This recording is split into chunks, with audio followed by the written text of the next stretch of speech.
புதுச்சேரி மாநிலத்தில் கடந்த 2 மாதங்களுக்கு முன்பு தேசிய மக்கள் முன்னணி என்ற ஒரு அரசியல் கட்சியை அறிவித்து தற்போது நடக்க இருக்கக்கூடிய சட்டமன்ற தேர்தலிலே போட்டியிடுவோம் என்ற அறிவிப்பை வெளியிட்டிருந்தோம்.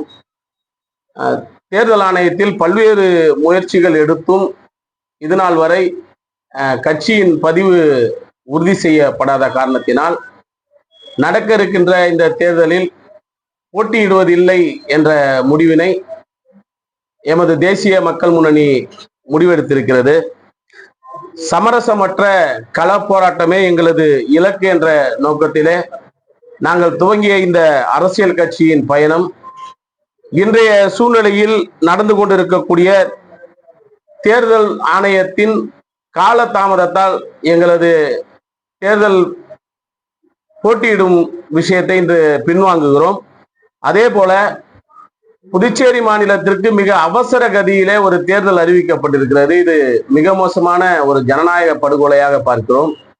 இங்கு வெவ்வேறு பெரிய அரசியல் கட்சிகளே, இந்த மாநிலத்தில் செயல்பட்டு கொண்டிருக்கக்கூடிய அரசியல் கட்சிகளே இந்த தேர்தல் களத்தில் பங்கு பெற முடியாத நிலைக்கு சென்று இதுநாள் வரை பல்வேறு குழப்பங்கள் நிலவி வரும் சூழ்நிலையில் புதிதாக துவங்கப்பட்ட நாங்கள் அது போன்ற ஒரு நிலையை எடுப்பது மிக சிரமத்திற்குள்ளானது என்ற அடிப்படையில நாங்கள் எங்களது அந்த முடிவை இந்த நேரத்திலே கைவிடுகிறோம் என்ற அறிவிப்பை வெளியிடுகிறோம்.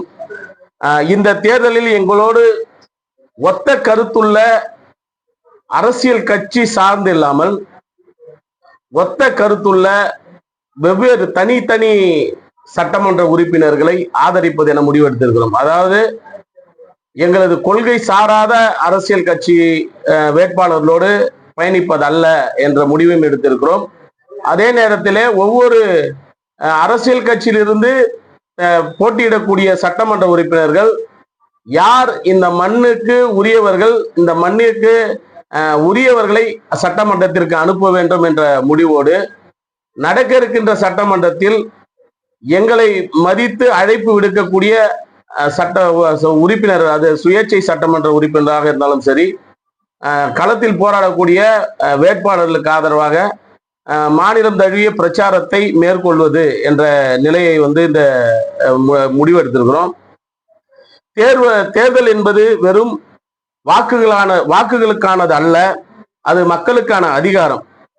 பதிவு அங்கீகாரம் பெறுவதற்கான எங்களது சட்ட போராட்டம் தொடரும். வரும் காலங்களில் இன்னும் வீரியத்துடன் மக்கள் சக்தியாக தேசிய மக்கள் முன்னணி புதுச்சேரி அரசியலில் பெரும் மாற்றத்தை உருவாக்கும் என்ற அதிகாரப்பூர்வ தகவலை தெரிவிக்கிறோம். அதிகாரம் மக்களுக்கே, மாற்றம் இனி தொடங்கும் என்ற அறைகூவலோடு புதுச்சேரி மக்கள் வருகின்ற சட்டமன்ற தேர்தலில் சமூக நீதியையும் சமத்துவத்தையும் ஆதரித்து சரியான சட்டமன்ற உறுப்பினர்களை தேர்வு செய்து சட்டமன்றத்திற்கு அனுப்பும் பணியை தொடர்ந்து இந்த தேர்தல் பணியாக, தேர்தல் பரப்புரை பயணமாக நாங்கள் மேற்கொள்வோம் என்பதை இந்த நேரத்தில் தெரிவித்துக் கொள்கிறோம். நன்றி. நீங்க ஏதாவது கேள்வி நகராட்சி தேர்தலுக்குள்ள எங்களுடைய அதிகாரப்பூர்வ பதிவு வந்துடும். அந்த அடிப்படையில நகராட்சி தேர்தலில் ஈடுபடுவோம். அதே போல பாராளுமன்ற தேர்தலில் நானே களத்தில் நின்று வேட்பாளராக நானே போட்டியிடுவேன்றதையும் எங்களுடைய கட்சியுடைய ஒட்டுமொத்த தலைவர்களின் அறிவுறுத்தலின் அடிப்படையில் நானே போட்டியிடுவேன் அப்படின்றது தெரிவிச்சேன்.